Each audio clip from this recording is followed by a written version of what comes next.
Hello, bridge builders! I'm here with some exciting news. The first volume of interviews is now available on Amazon.com. The link can be found at eatlunchandboardgame.com. I promise that all proceeds from sales of this book will go right back into this podcast and channel.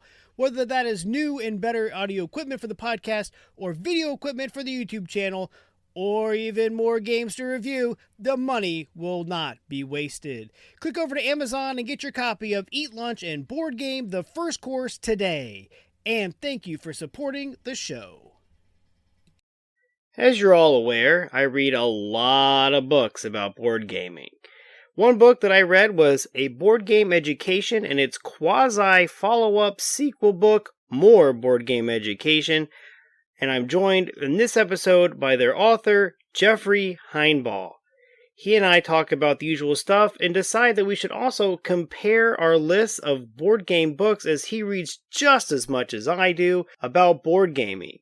So keep an eye out as I'll post his list and my list of all the books about board gaming that we've read, so that you can become just as big of board game book nerds as we are.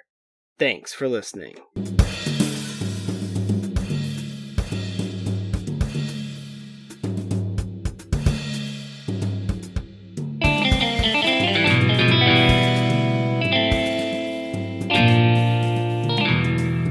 Welcome back to Eat Lunch and Board Game. I'm your host, Adam Collins, and with me today is lawyer by day and board game author by late night, Jeffrey Hinebaugh. Jeff, how you doing? I'm doing great, Adam. Thanks for having me on. This is fun. No, I'm so glad. So, as most of my listeners know, I read voraciously about board gaming, board game history, board game design, whatever. And so, in my ever-growing collection of books and Amazon's algorithm, they keep suggesting more. And so your book, A Board Game Education, came up, and I was like, don't mind if I do. So I grabbed that. And then you had another little, not so much a sequel, but additional, More Board Game Education. They're very entertaining books about not just the game itself, but how you can alter playing the game to enhance learning maybe a different thing or double down on what it's trying to teach in the first place. And I found a lot of it interesting, because especially in the first book, because the first book, A Board Game Education, you covered a lot of the classic games. And then the second one, you kind of got into a few newer games like Ticket to Ride. But I just found it really interesting. And so what inspired you to, other than, boredom, I guess, and late nights, what inspired you to write a book about playing games differently than they're designed to be played? No, it's a great question. Obviously, one of the I think the misconceptions probably people have when they maybe look at the book initially, and I, board game player since I was a little kid with my family, and then growing up, and then obviously with my kids and wife and like that. So, but one of the things that kind of the books are not is really a how-to type thing. I quite frankly, I'm not sure you can write a how-to about Candyland. That might be the worst ever published. So, what really struck us was, my wife's a teacher. We actually homeschooled our kids for a while, and when I say we, she would shoot me because she homeschooled our kids, and I clapped. She did it. But she very supportive. Good job. Very supportive. Yes.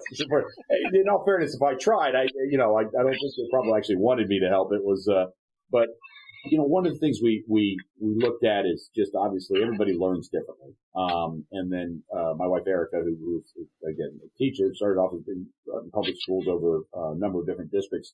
And some of the districts had different economic levels and levels of support and like that. And one of the things that we noticed was, some districts don't have a whole lot that they can offer. So we were out trying to figure out what can we do to help. And we're talking about generally younger elementary school teacher. What can we do to help younger kids, especially kids that may be coming from disadvantaged backgrounds or at risk, to kind of help bridge that gap to bring them up to speed for educational levels. And one of the easy things we looked at, was just board games. And Adam, to your point, as noted in the first book, it is, we look focus primarily on what we consider classic board games. And again, not from the standpoint of how do you win these games and, and I do think the history, I'm a history buff, so I love the history. I found that to be fascinating as I dug into this. But really, it's, what can you do if you're teaching at a downtown public high school or public school and you've got $25 or $50, what's some educational materials you can go out and buy? Well, you can always go out to a garage sale or a secondhand sale, and you can find a bunch of chutes and ladders and monopolies and Scrabbles. And so this is something that became another learning opportunity, and we wanted to expand on that. So a little long-winded, but that's really what was the genesis for the idea. And as we got into it, and obviously spoke with a lot of educators. I'm not an educator, as obviously my wife would be quick to point out. But as we talk to people that really do know this and the science behind this, it's something I think everybody knows. But when you're sitting down and you're playing Monopoly and you're counting out change and you're figuring out what you owe on a property as a little kid, that's learning, and that's what we were tapping into. So, no, absolutely. I use it. I use games with my kids. Obviously, my son's 10. He's been playing games for 7 years, and so he got into chess. I'm not a big chess player, so it's more me just holding on as long as I can before the inevitable end. Yes. And sometimes I get frustrated with him, and I'm like, dude, just end it, man. He's just playing. He's toying with you. Yeah, I'm like, dude, I can't win this. Just go ahead and finish me off. But no, using it as a teaching is great. Like everybody, like you said, you wouldn't want to write a how-to book on Candyland, but I think a lot of people overlook the good that Candyland does for little kids. Color matching, turn taking, counting, all of that stuff is like good, and especially with little kids, like turn taking and winning and losing. Like Candyland's a pretty low stake game, so if you lose Candyland, Well, even the development of fine motor skills. The picking up the piece, the counting the pieces out. Getting to where you can count. Even that. You count at 4, that tap tap tap tap, to the point where you can count it out in your head without having to do that. One of the things we found when we were doing the research on the book is it's great at that level. It's also at the other extreme. These are games and therapies that are used for folks that have suffered from traumatic brain injury or stroke. It's a relearning experience, and so both the fine motor skills, picking up, kind of the coordinating it with the thinking in the brain and stuff like that. It's a really interesting use, and it's something that's been in use for a long time. It's certainly not something we came up with. That's or something we discovered. No, but I mean, it's good stuff. I mean, that's what I really enjoyed about it, was just the idea, gave me some ideas with my kids. Like, personally, my son likes the Game of Life, and I hate that game. I despise that game. It takes too long to have no skill. Yeah. But it is what it is. Wait, that's a good game to put a variation on there and focus on a few things. I agree with you. Yeah. I agree. Same thing with Payday. Yeah. Payday was kind of the ripoff, but yeah. There was a lot in there, and I guess, like you said, the history. I loved how every one of the games you brought up, you talked about the history of the game, how it got, where it came from, how it got to be. And then I always found the observations also very interesting. One of my favorite was the Boggle, when you mentioned that it appeared in King of the Hill, because that's such a funny episode of King of the Hill, is the Boggle Championship. But for anybody, the book is really fun because it has all that different stuff to it, not just slap numbers on Candyland and now you've changed the dynamic. It also talks about where Candyland came from and other cultures and stuff. And personally, I love Clue, so I loved reading the chapter on Clue about it was designed basically in the basement during the blitz, or not the blitzkrieg, but the nightly bombings of the Germans of Europe or of UK. So No, I had a lot of fun. No, you know what? And actually, I think that was actually, from my standpoint, probably the most fun part of the ride. It tends towards it can tend toward a little bit of an academic research paper, which gets can be a little dry for me, and I wrote it. So, but I do think, and I think most of the folks that probably listen to your podcast are aware. But the place of board games within the popular culture, and obviously even currently not even, but even as they're currently just taken off with popular culture and the place of board games. But this is something that's been around for 150, 200 years. We've got to the point of the game of the game of life, which was, I agree with you, is rough. But the fact that Milton Bradley was making little pocket-sized game of life games for Civil War soldiers to take with them to the battlefield, that tells you this thing's been around. They've been through so much, and that's what the kind of the texture of these games. And as a designer, I think that as you would know as a designer, that brings a lot more life to the game. That's what, quite frankly, in my view, that's what some of the great games we've got now have been built on the shoulders of some of these old classics.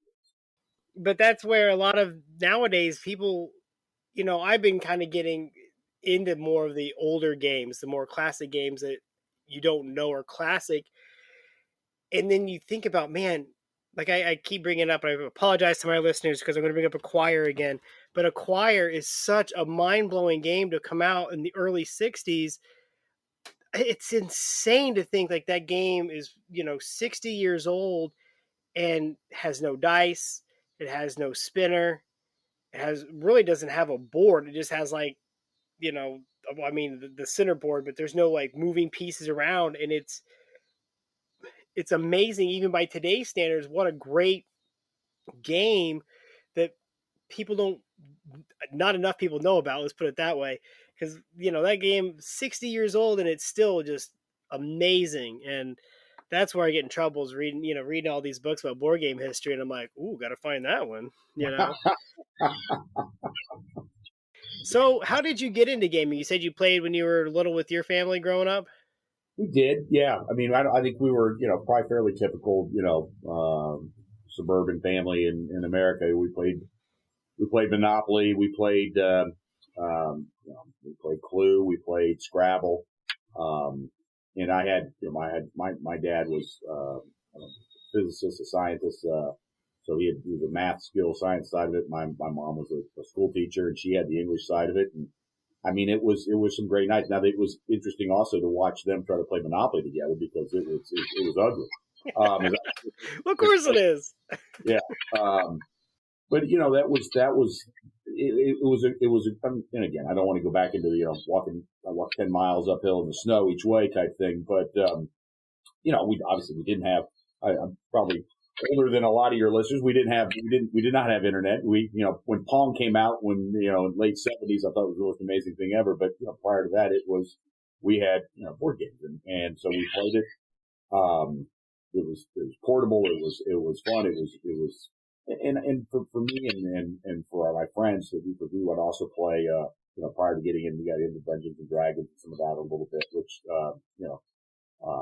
kind of led into other things. But for us, it was a great social activity. And it still is for our family, our kids. We flip, we have the board games, we've got the card games. Our son is 28 years old and lives in Hermosa Beach with 3 other guys, that all have jobs, do different things. And one of their favorite pastimes is they go down to the pool and play Catan. That's, sounds great. Yeah. I was like, and we're fine with that. Of course, we couldn't do anything if we weren't fine with it, because it was in California. So anyway. No, that's great. Yeah, man, Catan by the pool, man, sounds awful, man. Just drinking one hand, throw my dice with the other. Yeah. There's a lot worse ways to spend your day. Yes, sir. So if I came to, you're at Ohio, right? Cincinnati? Yeah, Cincinnati, right. So if I came to Cincinnati, Ohio, what game are you guys currently playing? What's your current favorite game? Current. It rotates for me, and it rotates, and I can't tell you any rhyme or reason, but right now we've got a fellow set up, and we love a fellow, and I think part of that is I'm a big texture and feel guy for whatever reason. I love the Othello pieces. They feel there's some substance to them. They have this cool kind of clink to it, and you can play the game. You play the game in 15 minutes and you set it up and you play it again. I mean, I like the fast. So right now it's a fun. Yeah, it's a good 2-player game too. Yeah, it's fun too. My wife and I are pretty evenly matched, although I think I'm on a losing streak right now. But we are generally pretty evenly matched, which makes it fun too. until you hit that losing streak and you're like, I don't think we're evenly matched anymore. Yeah, that's the only when we switch games is when I'm on that losing streak. So, yeah. My family did that to me on Machi Koro. I was winning so much, they're like, "Hey, let's play something else." And I'm like, "Why? I'm winning." What about you, Adam? What's your go-to right now? I play tested a lot of games here lately with the pandemic, and I got COVID 2 weeks ago, so I couldn't do anything else. So I've cleared out some games I've been playing. We really liked the game called Dueling Dice by Mythica Gaming. I've been trying to tell the guy, get this game up on your website, man. You guys start selling this to the wider audience. It's it's just dice, and so everybody has cards that have a specific combination of dice that you're trying to get, and so it uses the whole polyhedral set, and so like you have a color and I have a color, and then there's the white community dice in the middle, and it'll say like any D10 under 5 or under 5 or under. So you're trying to roll a D10 under 5, but I don't know what you're trying to roll, and I don't know what it, and you don't know what I'm trying to roll, and our dice go into a pool. So if I roll a die and you need it, you can take it, and so it's great, and it's so interesting because it'll be like you have to have a color D4 higher, 3 or 4, and you're like 50%, I can do that. Nope. Odds or evens. Oh yeah, it's a 50% chance. Nope. But it'll tell you whether the die has to be colored or if it could be any, and any could be the community dice. And each card, depending on how hard it is to get the combination, you score points, and the first person to score 15 points worth of cards wins. I like it too. I get a little physical there fighting over dice. I like that. Yeah. Well, it happened the last game. My son took the D12 I needed, and it like cost me being able to score like 6 points because he took that one D12, and I'm like, oh my gosh, of all the dice, you take that one. So it's a really fun game. I'm really hoping that the guy's name is Jimmy. I hope he gets it up on his website soon because it's a good one. We've been playing that a lot. So, and then a lot of No Thanks. Have you ever played No Thanks? No, I have not.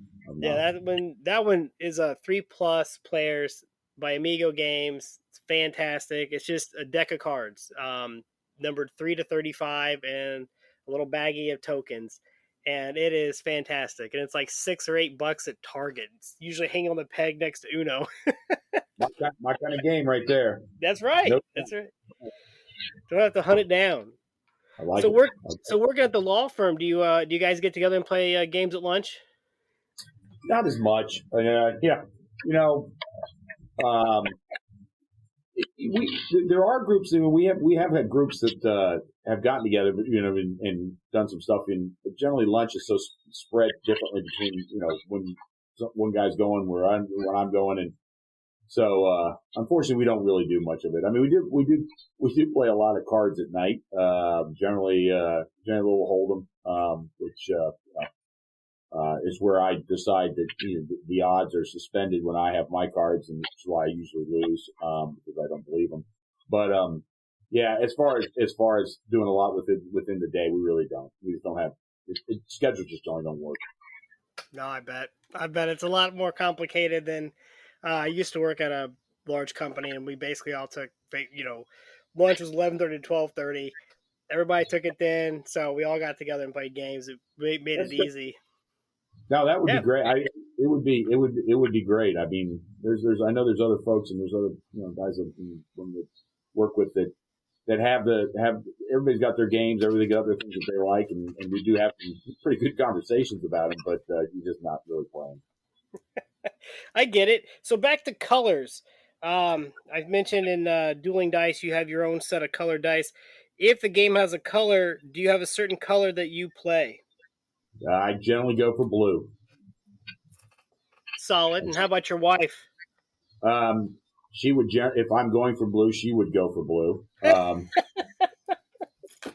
No, I would probably go for blue. She is a diehard, and when I say diehard, I can't emphasize the word enough. Michigan fan, so she will take blue anytime she gets a chance. That is not why I take blue, but I seem to take that as well. So I don't really have that much though. How about you? Red or Red. orange? Go. Yeah, I love orange when there's orange available. Otherwise, it's I take orange when it's available. Otherwise, it's red. What about the Monopoly tokens, the old ones? Did you have one? That's a great question. There's a book. Everything. Man, what is it? It's right here next to me. It's a hilarious. Everything I know about business, I learned from Monopoly. I've got that. Yes, I've got that. And so it's hilarious. I would always I usually would take like the hat or the thimble because everybody wants the battleship in the car, right? But Right. after reading that book, I just want to keep taking the shoe because nobody ever takes the shoe. And it makes you. If you said the shoe, I'd be like, you are unique completely. Exactly. No one ever took the shoe.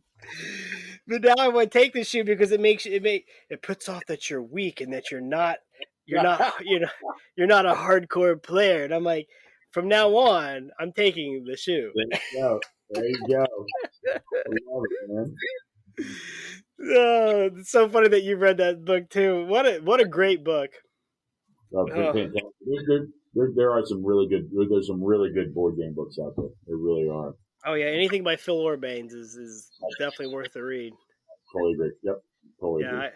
I had him on the show a while back. Oh my gosh, that man, the stuff he's been a part of and that he's seen, that is just crazy. Yep. No, that's. You ever seen I think it's called Big Game Hunter? I think that's what it's called. It actually may be, and he may be actually the website the guy. It's a great resource. I mean, it's got pretty much a little blurb of history and note on pretty much any game that you can come up with. It's really interesting. Is that Bruce Whitehill's website? Yeah. Hold on a second. I can text. I've got it right here actually. I'm pretty sure that's Bruce Whitehill, and he is a friend of Phil Orbanes. Yeah. That's exactly what it is. Yeah. That man, that is awesome. That is such a good resource. Yeah, be careful if you go there. You can get sucked right down that rabbit hole, and because you're like, "What's it? Oh, let me look at this." And then they've got some great, vintage pictures. Oh yeah, a really cool story, Adam. So when I was doing the research on the first book, as you probably know, Hasbro basically, Milton Bradley, Parker Brothers, everything. And eventually it's been acquired pretty much by Hasbro, other than, at least when it comes on the classic end of things.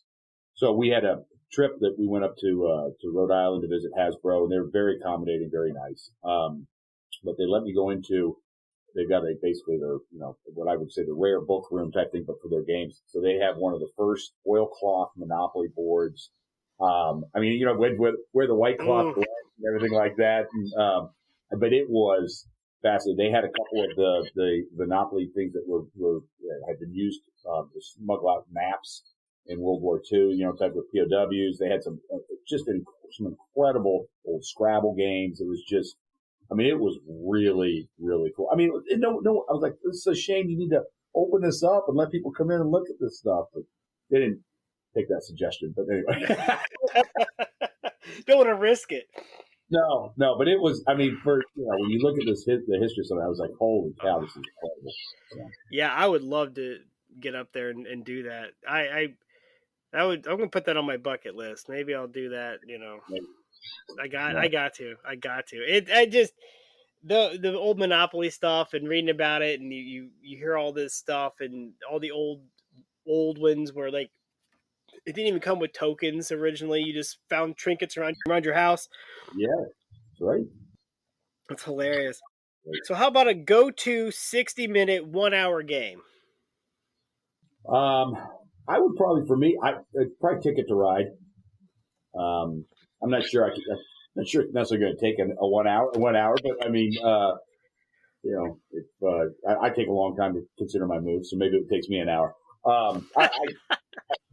And I realize it's not necessarily in the category of classicness, but I love Ticket to Ride. I think it's love the expansions.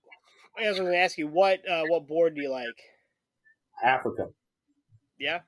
Yeah, I just because it's something I'm not familiar with, and may become I may become familiar with it, and then it won't be as interesting. But I thought, for example, when we started playing Ticket to Ride, I love the fact that the map's set turn of the century because you see Sault Ste. Marie on there, and after what's Saul's what is this thing? Because it's not but a turn of century that's a major a major port, major depot for goods in the United States, and people don't even know about it. Yeah, I love that's So right now I love Africa. It's fun. Yeah, I just got Rails and Sails. Oh, cool. I have not had a chance to play it yet, mainly because I wanted it takes up so much space. And I want to like play it with some people that really enjoy Ticket to Ride because I'm not sure how many times I'm going to get this to table. So I want to make sure I have a good group of people. You want to use your table space time allotment well, yeah. Exactly. Now, did you see at the beginning of lockdown that they had that stay-at-home edition, the print and play? Yeah. Oh man, my son and I printed that off and cut it up and taped the board together. What a riot that was! What a great idea. That manufacturer, I think, has got the right idea. Very easy to work with. I think I think they truly love games. I think they love the games for the good reasons too. Yeah, and I mean, Ticket to Ride's great. In Days of Wonder, they make some good ones, but Ticket to Ride is their top of the line. They just announced today a new Ticket to Ride Ghost Train. Oh, I didn't hear that. It'll be coming out this holiday for Halloween. And then they got the city edition. Have you played any of those, like the New York and London and Amsterdam? No, I haven't. I've not. London is the best. Really? Okay. And it's so great with two-player. But it's so good with two-player because it plays just so fast, but they have so many fun mechanics in that. And so, like, one of them is yellow card as a submarine. So you have the Beatles, and then you have cool. You have like the pink as the Rocket Man, and so like it's just they have the double decker bus and everything. It's great, and the map is awesome. And like I said, and then the mechanic that they kind of added to that one is also fun, and it plays so quick, like 20 minutes or less. That's great. And so my son and I played the so much of it. And I'm like, man. Then when they came with Amsterdam, we already had New York. Then we got London. Then we got Amsterdam. And San Francisco's the next one. I've already pre-ordered San Francisco. I'm waiting on it to come out. I've been checking, like, is there a date for this yet? I want to, I want to play it. So yeah, those are fun because they're small maps, small amount of trains. And it's just, like I said, it's a real quick hit. Bam, bam, bam, and you're done. So it's a lot of fun. You should definitely check that one out. I just put it down. I've got no thanks and the London. Yeah. I'm getting my out of this. I'm going to get a call from your wife. You're not allowed to talk to my husband anymore about board games. You very well might, actually. So, yeah. This giant box just showed up full of board games. What did you do? So how about a 30-minute game, a half-hour game? Oh boy, that actually probably should have been Ticket to Ride. Ticket to Ride's a good solid 45 minutes. There's nothing wrong with that. Boy, that's a good question. That's a good. We haven't really played. I mean, again, I'm kind of an old guy, so I mean, one of the things I love. I mean, again, Othello is a very quick game. I like Mastermind. Um, Oh, you that know, one. Totally forgot about Mastermind. I played the heck out of that in grade school, yeah, it's and I totally forgot about it. And then it popped up in one of who knows which one of these books, but one of these books on this shelf. And I'm like, oh my God, Mastermind. I totally forgot about that. And I told my wife, I'm like, man, I think you'd really like this game. They were at her parents' house. And my father-in-law's like, oh, I have that in the basement. And we're yeah, like, what? There it was, sitting in his basement, gathering dust. But Mastermind is so good. yeah. The thing that's been funny, and part of the reason we've liked it a little bit recently is, we like, the rest of the, 15 billion people in the world have gotten into Wordle. And so I was trying to describe it. Something, I said, Mastermind is kind of like Wordle with colors. You're trying to deduce what it is. You've got clues. You get, right one, wrong spot, whatever. And Yeah. I said it's kind of like Wordle with colors, and I said except you can have a 5-year-old figure it out too. So Yeah. Oh, it's great. I mean, I played it. Yeah, I mean, it had to be like third grade through sixth grade. Like one of my teachers had it, and I mean, we played it to death. I yeah. totally forgot about how much I love that game. Well, and again, not to beat the dead horse, but I mean, Mastermind is nothing but deductive reasoning. I mean, it is just teaching deductive reasoning and logic. That's so you can't find a better thing, especially you, for example, third to sixth grade, you're in the sweet spot. You've got kids that are learning deductive reasoning by playing a game, and you can't beat that.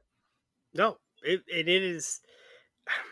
When did that come out? The 70s? Yeah, yeah. Yeah, so it was about 15 years old when I was playing it. Well, I won't go into how old it was when I was playing it, but let's put it this way: I was a little older than third or sixth grade. So how about a hidden gem, a game you don't think gets enough attention?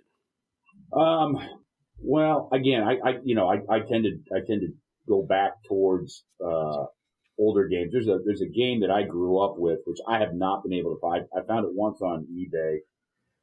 This game called Prize Property, which is it's basically like a developer game. And part of the thing for me is it probably because I played it so much when I was a little kid. You had little buildings that you put on there, and you basically take. It would probably be now known as destruction of protected wetlands or something like that. The building high rises on what is probably really nice area. But I love Prize Property. Now that the other one I'd say more common would be Stratego. I'm a big Stratego fan. Still, I'm a big Stratego fan. I think I just the simplicity of Stratego to me is an absolute blast. And then the last one I would say, which is again not one that is that well known, but back in the 70s, where I learned the electoral college concept of the electoral college with a game called Landslide, which basically is it's a board game about presidential elections and it teaches you how states have electoral votes, and it's a great game. Well, let's put it this way. My memory of it is a great game. I don't actually know if it's still a great game. May not hold up. Yeah. Now, Stratego is an interesting game because it is a fantastic two-player game. And again, it's one that my wife played a lot with her dad growing up. Yeah. And so when we were dating, we played Stratego against each other. And I didn't have a lot of strategy in a game called Stratego. And so she just pummeled me. And so one game, I'm like, I'm tired of getting beat. I'm going to sit down. I'm actually going to try to figure this out. And she set this board up for me just to do what I normally do, just rush in and die. And I went right through her defenses and took her flag. And she was like, why didn't you do what you normally do? I'm like, because every time I do what I normally do, I get beat. Yeah, that is one where you can start to get a player's tell a little bit because the bomb in the front corner thing doesn't always work real well on that one. If you really want to, I mean, again, this may put you in the label of going on some sort of watch list, but if you can, YouTube has some actually, Stratego has got a really good international following. Oh yeah. So they'll have the international championships of Stratego. That's actually fascinating to watch. There's a couple of them on YouTube, which again I will watch, and someone would I watch be like, "What? We're done here." That's a bad idea. But don't mind Jeff. He's watching Stratego. Yeah, no, I was. That's like before the video. I get good clips. That's like the early versions of whatever watching the video gamers or whatever. I'm watching the guys playing Stratego, but to me, I mean, it is. I just think it could be a different game every time. Now it's your book. I just checked to make sure before I blamed you. It is your book that talked about Stratego 4 and Ultimate Stratego. I didn't even know these other weird versions of Stratego existed.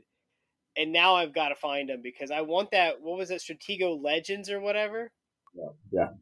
Now I will say this, Adam, and again, maybe I'm traditional. I'll just take regular Stratego. Oh yeah, but there's 3 of us that play. So if I get Stratego 4 or Ultimate Stratego, it's like Chinese checkers combines with Stratego, and you guys all end up in the middle. It's very interesting. Yeah, and then turns out my neighbors have it, and I'm like, I need to borrow that, and they're like, okay, yeah, whatever. they look at me like, don't you have every board game? And I'm like, not even close, but thanks. But then that Stratego Legacy or Legends or whatever it was, where you like buy armies. I'm like, how did this not take off, and why are we not supporting it now? What about you? What's your hidden gem right now? So my hidden gem is a game called Universal Rule. It's a 18 card game by Button Shy, and it takes the 4X idea of normal game that takes like hours to play because you're trying to like eliminate everybody and take over whatever you're battling over, space or the continent or whatever. Boils it down to 18 cards and it plays in about 35 minutes. Really? And it is absolutely insane. Chip Beauvais, he knocked it out of the park with it, and then his wife Sarah actually did the artwork for it. And oh man, there's just something about the fact, like I said, he took the concept that usually takes half a day to play, right? Boiled it all down into 18 cards, and really only 17 because the 18th card is like a bonus card you can get. So there's only 17 cards in the game, and yet you get the whole 4X feel, and I love it. I got it. Yeah, it's another phone call from your wife, So, do you ever dabble with Kickstarter and get on there and lose a lot of money? Well, I'll tell you what. We've supported some of our friends who have are in board. They've done some board game design. The only thing that always concerns me is I love board game designers because they're creative, and I love supporting creativity. I think you can tell when I have one book named Board Game Education and the other one called More Board Game Education. That creativity does not go real well with me. So I am a big fan of those who have creativity. So yeah, we've supported some. I mean, to me, the more board games that can get published, and the more new ideas that get out there, the better. My only concern always is, getting it manufactured and then finding distribution and finding good methods of distribution for new board game publishers and manufacturers. That's tough. That's just tough. So what speaking from that side, what I try to do is I try to turn a lot of my friends and other small, you have one game or two games, is to look at a consolidator. Yep. They, Funnigan Games. and so they've helped us with distribution for our game Fences. Which, if we ever get to the shipping crisis and get everything over here, we'll have a second round of games. But yeah, so that's been like the best thing I've done is to go down that path, and because Asmodee or whoever's not going to want to pick up my game. It's just one. That's all I offer. But if I can get in with Funnigan Games, Yep. and then get one or two more games, start getting a bigger catalog, then maybe we can. No, I think it's fantastic, and I do like the idea of the consolidation. I'm using the consolidator. There's just so many really good ideas out there. There really are, and so many unique ideas. I have them sitting all over my house, and I've even played some of them. Well, I've got Fences down, so it's it's on the list now too. So I've got. Yeah, it'll be good. I'm excited for our expansion pack, which we put together right at the beginning of COVID. And the problem was the beginning of COVID, nobody knew what was going to happen. And so we launched and it didn't fund, but it's because, everybody was like, oh, what's going to happen? And then, and now that's all gone, board games and stuff are back on Kickstarter, like, flying off the shelves like crazy. So we're getting, like I said, we're ramping up and we'll be launching that again in September. But it was funny because I remember finishing the last couple test runs on the expansions we did over Zoom calls. And so my cell phone was in the light over the kitchen table being supported by a ruler on one side. Then we had a post-it note with an in for north that we put it down. So whatever orientation the phone decided to use that day, we knew which way was north. That was up. Maybe this is up. Maybe this is up. But we had it. We knew an up. I love it. Yeah, that's really how we finished it. You gotta love it. Yeah, I mean, what else are you gonna do? My son was on one side of the table. I'm on the other. My coworkers are over here on the computer. My phone's up in the light, and we're just like, okay, let's play. Yeah, that's great, man. Yeah, but yeah, it's reading about them. Books on, like I said, on anything to do with board games. I've got like history and lists and design. And so when Amazon was like, you might like this book, and I'm like, I don't mind if I do. I might like this book, One thing I want to mention before I forget is that in the more board game education, you call Settlers of Catan the monopoly for millennials, and I cannot agree more with that statement, how Catan just kind of just like already a classic game that everybody's played. Yeah. And, will it ever sell as many copies as Monopoly? Probably not. It's, Monopoly's got like a 4 million or billion lead on it, but it is, a great game that really, in my opinion, has what started all of this renaissance, this revolution of board gaming. So, no, I agree with you. 100% agree with you. I think it's a fantastic. I did not pick it up until later. I'll be honest with you. That's when my son actually was more interested in, and I was a holdout. It was just I had other games I wanted to play, and he and his friends started playing it, and they eventually said, "You do, Dad, you like this?" And I do like it.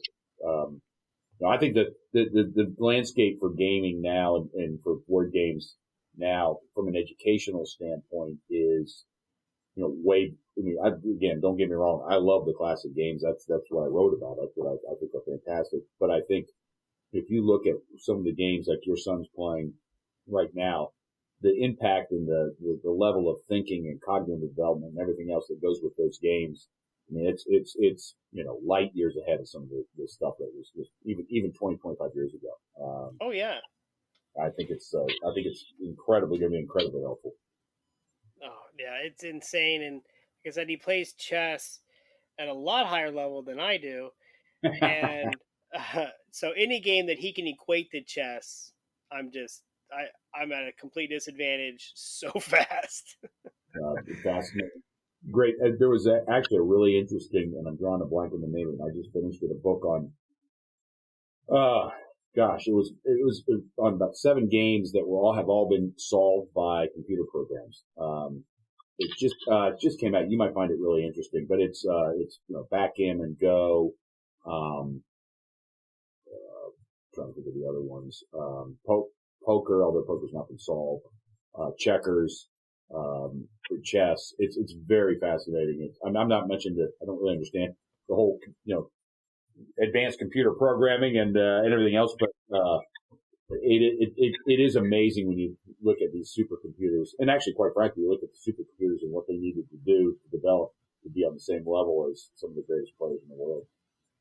Yeah, backgammon's another one that the son and I have really got into, and we found a cheap set at like half price books for like $5 unopened, an old Pressman.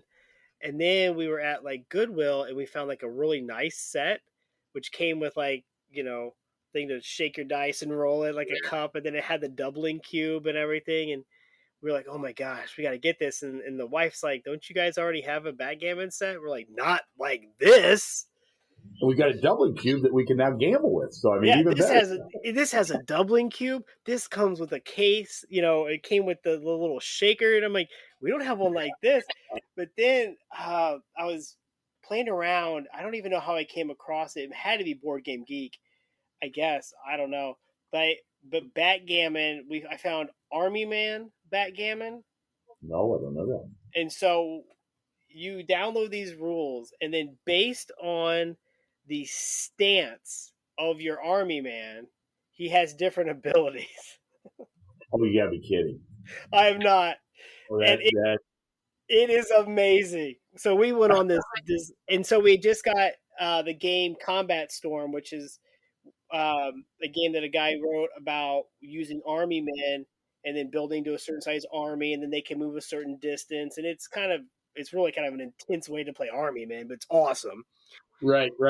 We had all these army men already, and then we needed ones in certain in certain stances for the game. So we were like going to like Walmart and stuff and like Right. shaking the container around. Like, does this have what we need? Right? Yeah. A little green. Yeah. Yeah. So we have a green army and a tan army, and we use it to play army man backgammon. So I'm just curious. The guy that's on the phone communicating guy. What does he have any special? Yeah, he does. Golly, I cannot remember what he does. He does. He has a special thing because he can like radio ahead. So it's something to do. That was my favorite army guy. Was the little guy that was on the telephone. Yeah, and then like there has like the guys that are flat, with the snipers. They shoot farther, and it's hilarious. And the rules, like, it's all free. You can, like, if you go and keep clicking on the links, you'll find it for free. Yeah, I love that.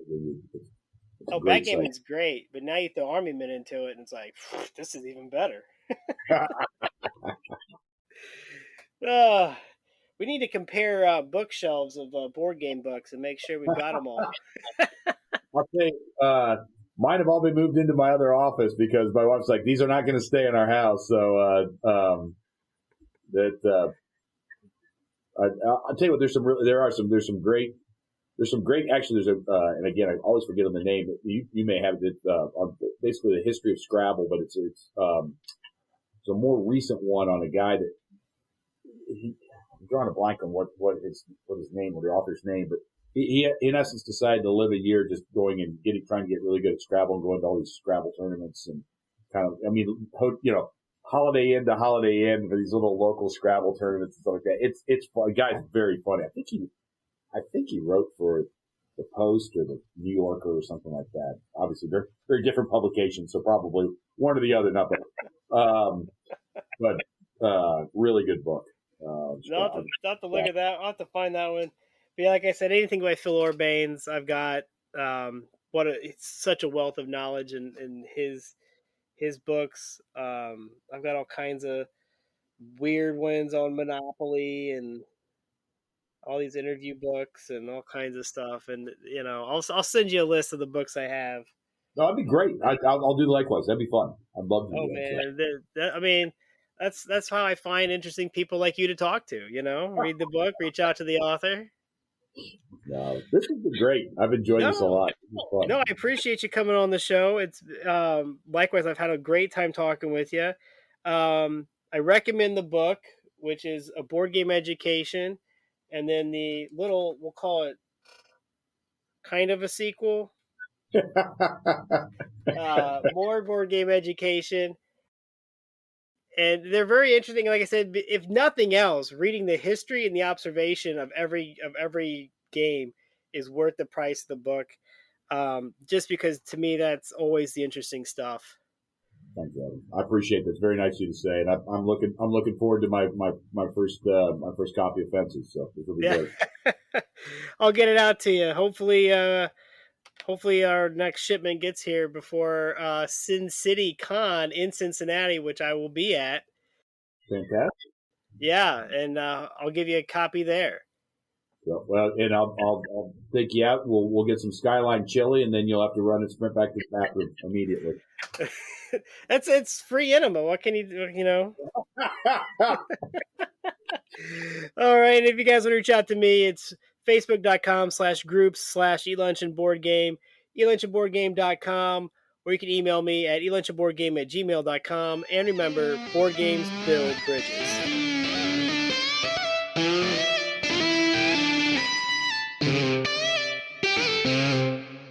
Stay in tune with all things sports around Indiana and the nation with the Crash Course Podcast. Each week, we tackle the big storylines from the world of the Colts, Pacers, and the Indiana college scene, while also keeping a pulse on the nation. We record live weekly at twitch.tv/3C Media and can be found on YouTube, Apple Podcasts, Google Podcasts, Spotify, wherever podcasts can be heard, you can catch the Crash Course Podcast. When you're gaming, why not be comfy? Go over to supportplayer.org. Click on the cards, pieces, and dice to get some merch. These t-shirts are some of the most comfortable I have ever worn. That's supportplayer.org, and there's a link on eatlunchandboardgame.com.